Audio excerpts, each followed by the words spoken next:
መካከለኛው ምስራቅ ወደ ለየለት የጦርነት ምዕራፍ እየተሸጋገረ ባለበት በአሁኑ ሰዓት በሀገር ውስጥ ደግሞ ማንም ያልጠበቀው አስቸኳይ ጥሪ ተሰምቷል። የአሜሪካ ማዕከላዊ እዝ ሴንትኮም በኢራን 140 ቁልፍ ቦታዎች ላይ ከባድ ጥቃት ማጠናቀቁን ሲያውጅ፣ ቴህራን በኳታር፣ ኩዌትና ጆርዳን በሚገኙ የአሜሪካ ጦር ሰፈሮች ላይ ታይቶ የማይታወቅ የአጸፋ እርምጃ መውሰዷን አስታውቃለች። ስትራቴጂካዊው የሆርሙዝ ወሽመጥም ወደ መዘጋት ተቃርቧል። ይህ በእንዲህ እንዳለ ግን በአገራችን የሕዝብ ተወካዮች ምክር ቤት ነገ ሐምሌ 7 ቀን ለሁለተኛ አስቸኳይ ስብሰባ መጥራቱ ከፍተኛ ጥያቄዎችን አስነስቷል። ከጀርባው ያለው ምስጢርና በሳውዲ እስር ላይ ለነበሩት ወገኖቻችንስ የተሰማው ታላቅ ምስራች ምንድን ነው? በዝርዝር መረጃው ወደ እናንተ ይደርሳል። ሰላም ጤና ይስጥልን። ቪዲዮን ላይክ፣ ለተጨማሪም ሌሎች አንኳር ጉዳዮች የዩቲዩብ ቻናሌ ሰብስክራይብ በማድረግ አብራችሁን ቆዩ። ወደ ዝርዝር መረጃዎቹ አልፋለሁ።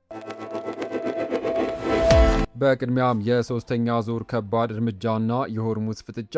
ክቡራን አድማጮች ወደ መጀመሪያው ሰበር መረጃችን ስናልፍ በዓለም ፖለቲካ ላይ ሌሊቱ ሙሉ ታይቶ የማይታወቅ እጅግ ከባድ የሶስተኛ ዙር የኃይል ሚዛን ፍጥጫ ተከስቷል። አሜሪካ ዛሬ ሌሊቱን በኢራን ላይ ሶስተኛ ዙር ወታደራዊ እርምጃ መውሰዷን ተከትሎ ቴህራን በምላሹ በቀጠናው የሚገኙ የአሜሪካ የጦር ሰፈሮችን በከፍተኛ ሁኔታ ኢላማ ማድረጓን አስታውቃለች። የአሜሪካ ጦር ማዕከላዊ እዝ ሴንትኮም እንደዘገበው ከሆነ ኢራን በስትራቴጂካዊው የሆርሙዝ ሰርጥ በማለፍ ላይ በነበረች የቆጵሮስ የጭነት መርከብ ላይ ከባድ ጥቃት ፈጽማለች ሲል ወንጅሏል። በዚህ ጥቃት ምክንያት የመርከቧ አካል ላይ መቃጠል የደረሰ ሲሆን አንድ ሲቪል ሰራተኛ መሰወሩና መርከቧም ጉዞዋን መቀጠል አለመቻሏ ተገልጿል። ይህን ተከትሎ አሜሪካ በወሰደችው የሶስተኛ ዙር ጥብቅ እርምጃ የኢራን የሚሳኤል የባህር ኃይልና የድሮን ጣቢያዎችን ጨምሮ 140 ስልታዊ ኢላማዎችን መምታቷን ሴንትኮም አስታውቋል። ነገር ግን የኢራን አብዮታዊ ዘብም ዝምታውን አልመረጠም። በምላሹ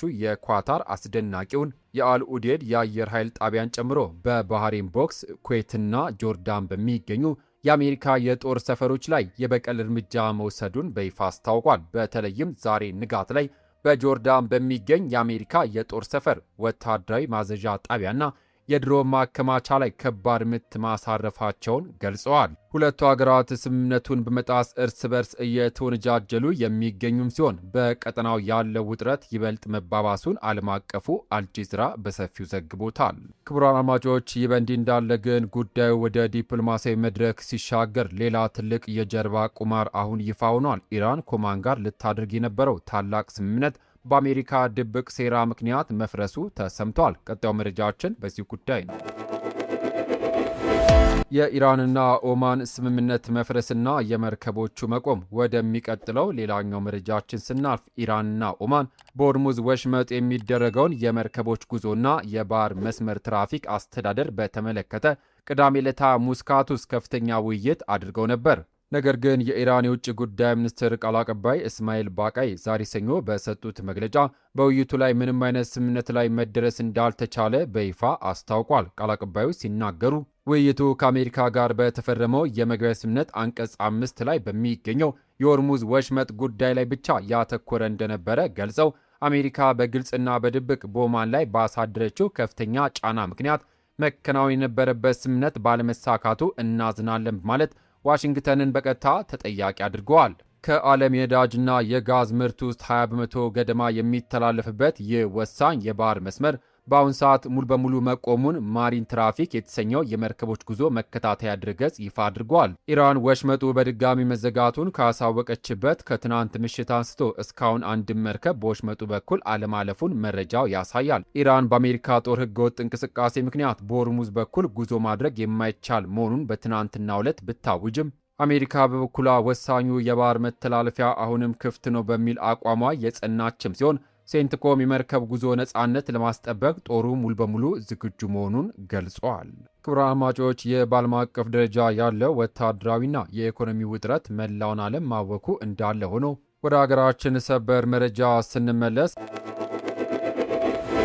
በሳውዲ ለነበሩት ወገኖቻችን የተደረገው ምህረትና የፓርላማው አስቸኳይ ስብሰባ።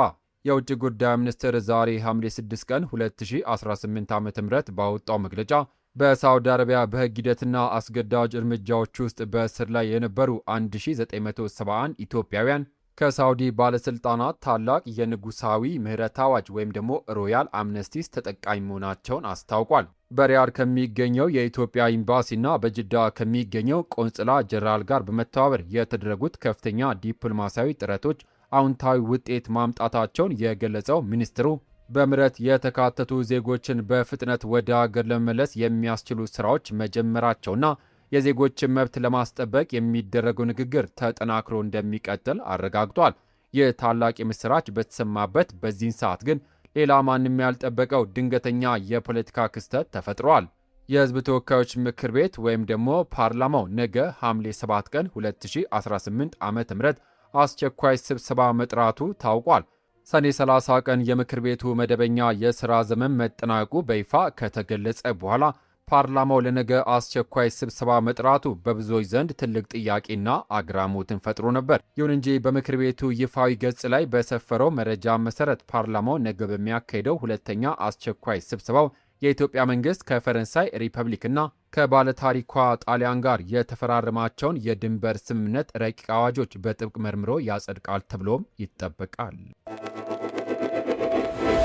ክቡራትና ክቡራን የተከበራችሁ የዩቲዩብ ቻናል ቤተሰቦች በዓለም አቀፍ ደረጃ ያለው የሶስተኛ ዙር ከባድ ፍጥጫ የዓለምን የንግድ መስመር ሙሉ በሙሉ ስጋት ላይ የጣለም ሲሆን በአገር ውስጥ ደግሞ ስራውን አጠናቆ የነበረው ፓርላማ ነገ ለድንገተኛ አስቸኳይ ስብሰባ መጥራቱ እጅግ አጓጊ ሆኗል። ለመሆኑ ምክር ቤቱ ከፈረንሳይና ጣሊያን ጋር የተደረገው የብድር ስምምነት ለማጽደቅ በአስቸኳይ መጥራቱና በዓለም አቀፍ ደረጃ ያለው የሀያላኑ ፍጥጫ እንዴት ትመለከቱታላችሁ? ሀሳብ አስተያየታችሁን በኮሜንት መስጫው ላይ አስፍሩልን። መረጃው ጠቃሚ ሆኖ ካገኛችሁት ቪዲዮን ላይክ በማድረግ ሌሎችም እንዲደርስ ሼር ማድረጋችሁን አትርሱ። አዳዲስና ሰበር መረጃዎች በፍጥነት እንዲደርሷችሁ ደግሞ የዩቲዩብ ቻናላችንን ሰብስክራይብ ማድረግ የደውል ምልክቷን መጫን ቤተሰብ ይሁኑ። ከሰዓታት በኋላ ከሀገር ውስጥና ከውጭ በሚሰሙ ሰበር አዳዲስ መረጃ እስከምንገናኝ ሰላም ለሀገራችን፣ ሰላም ለመላው ዓለም ይሁን። በያለንበት የዓለም ዳርቻ ቸር እንቆይ።